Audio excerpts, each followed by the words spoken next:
Hey y'all, I get a lot of questions about how I charge my stuff. I charge my phone, my headlamp is rechargeable.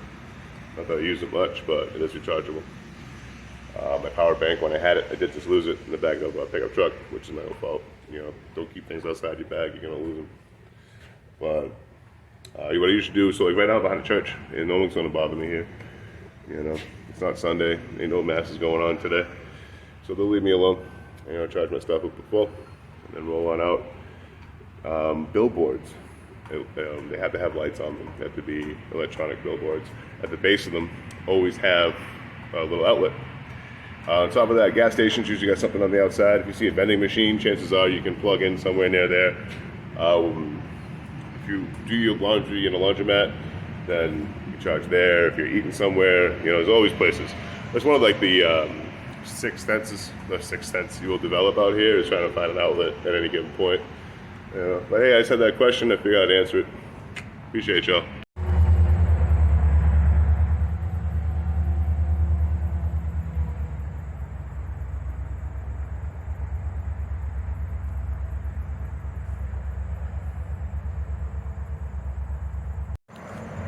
You know, just a regular A-frame tarp. Keeps the rain off you, keeps the wind off you. You can close up the ends if you gotta. I always talk about how fast this tarp setup is to come down. So I just took the stakes out of the sides here, but they take the top off. You just pull these out. The whole thing comes right down, one on each side. Boop. And your tarp's down. Figured I'd share my experience I just had just now. It was pouring raining out. I'm in Jackson, Mississippi.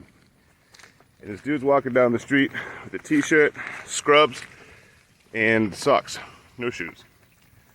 And he's happy as shit, you know, he's laughing, joking, you know, starts chatting me up. I'm like, what the hell just happened to you?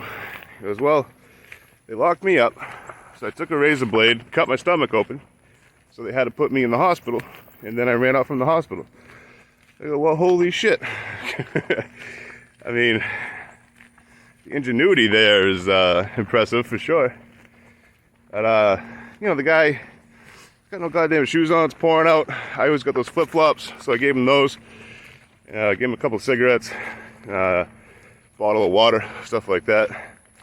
I don't have any cash, so I couldn't get him any. I couldn't give him any money. But it's definitely an experience. You know, we sat, tucked out from the rain, talked for a while. Got problems just like the rest of us, you know, but I very rarely find myself in a position to help people nowadays.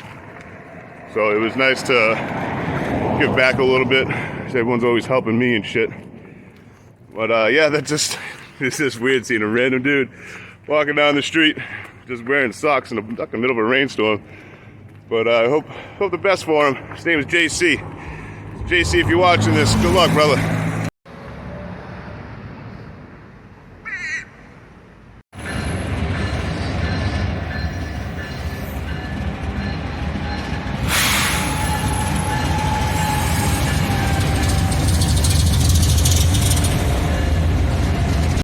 Sorry for all the car racket, but I'm right next to a main road here. But I've mapped out my entire trip so far as I've gone, which started in Boston, and then went to Buffalo, and then to Pittsburgh, and then to Findlay in Hoytville, Ohio, to Detroit, to Fort Wayne, Indiana, to South Whitley, Indiana, to Cincinnati, to Louisville, to Knoxville, to Atlanta, from Atlanta to Mobile, from Mobile to New Orleans, New Orleans to outside of Baton Rouge and Livonia, from Livonia to Baton Rouge, from there back to New Orleans to get me to Jackson, Mississippi. And next, I'll be in Memphis, Tennessee, if everything works out well. But yeah, I just figured I'd run you all through that real quick.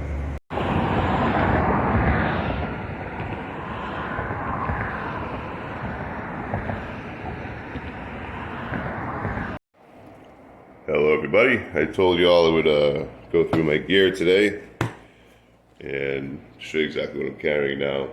The first gear video is pretty accurate, except that I've cut down a lot on what I'm carrying. The more miles I put on, the more stuff I take off. We'll start with the bucket. Take the the lid off, which acts as a seat and a pillow.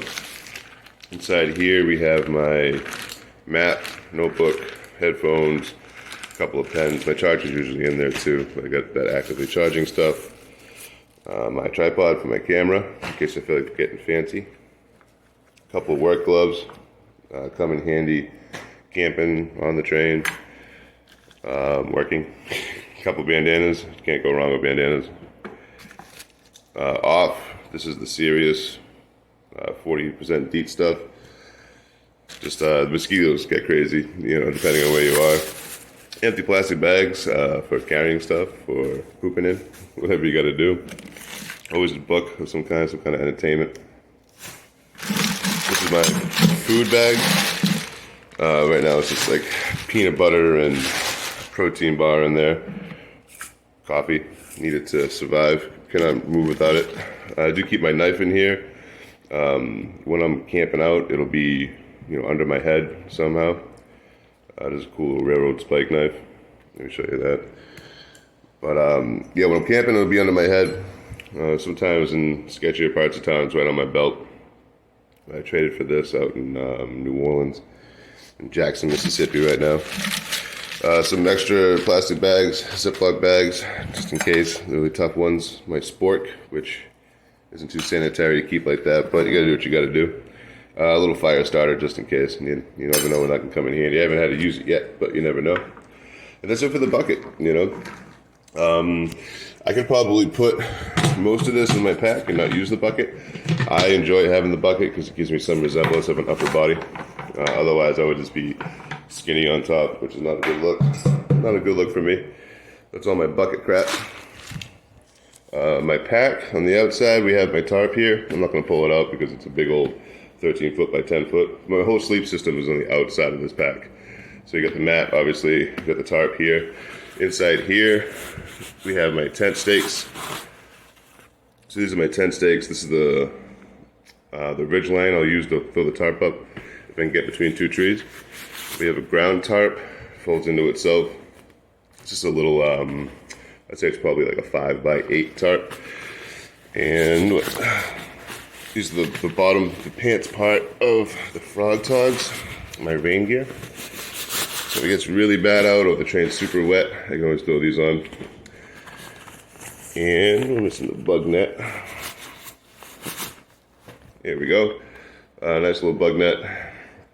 It opens up. It's like 5 feet tall and 8 feet long. So it could fit my giant body. There's only a little more piece of paracord down there. So that's it. Let's get inside this bad Larry.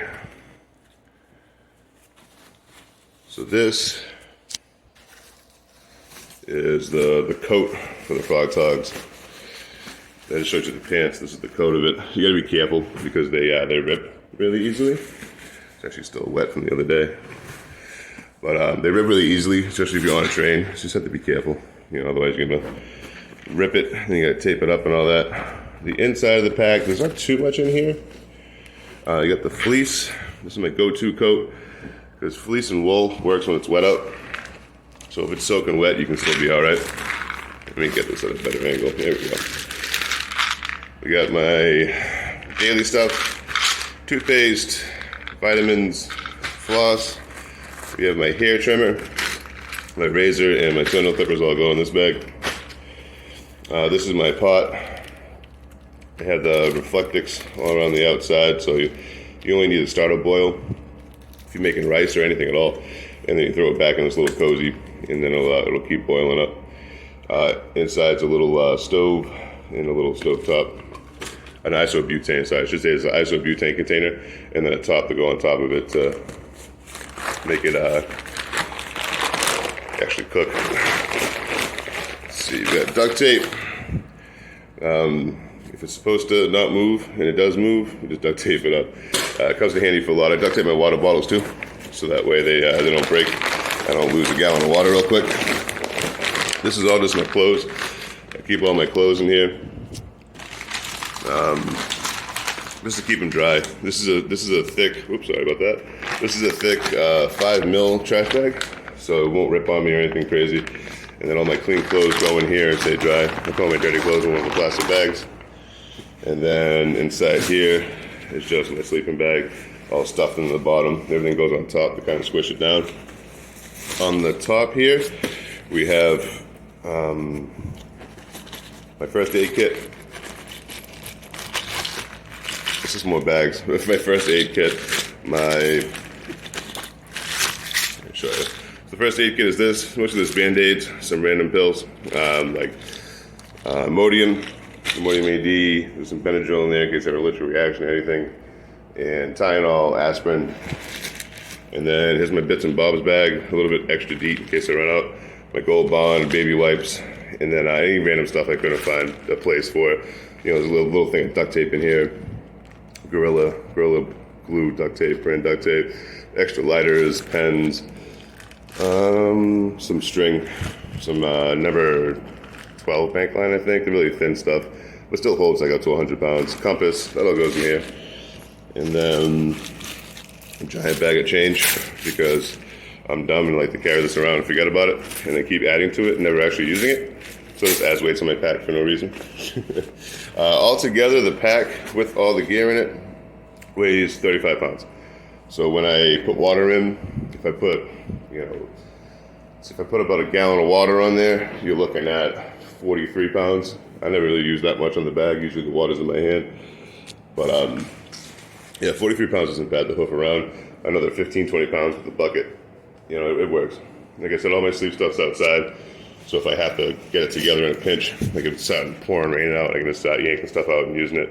That's why the raincoat's on top and on the bottom as well, outside the pack, so I can just grab at it quick. That's pretty much it. Oh, my headlamp's over here, hiding. I just got done charging that. I don't have to use it much, but on nights where I have to set up in the rain, it comes in super handy. I set up in the rain, set up in the dark. You know, like sometimes I don't get to camp out. I don't find a spot until, you know, the night's already come on. This is my sewing kit. It works good for, like it has material for ripstop, which is my pants are made out of ripstop, both pairs. So if I need to repair them, we do that. Some shock cord, a couple of spools of thread. I haven't had to do a lot of serious mending, but just little stuff, which is good because that's all I know how to do. But yeah, that's pretty much it. Any questions, feel free to ask. Someone asked me what's my kit looking like nowadays, so I figured I'd put this video out to answer that. And again, thank you to everyone who's donated. It's the only way I can get this hotel room, rest my feet up for a night, and get my affairs in order. And I appreciate you all for watching. Thank you. Once again, I want to give a big old shout out to everyone who's donated. Last week's video, like I said, I was learning the video editing software, so some names got cut out. But be sure to add them this week. Yeah, I wouldn't be able to do this if it wasn't for y'all.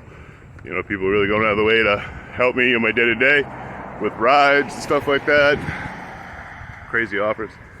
And then there's you all helping me with the financials as I go. And it goes a long way. You know, I was able to get a hotel room last night because of you guys, and I appreciate it. I don't have a beer to crack this week because I'm hoofing my chubby behind to the next train yard. But I just want to say thank you all. I'm going to list you all right at the end of this video. Thanks again.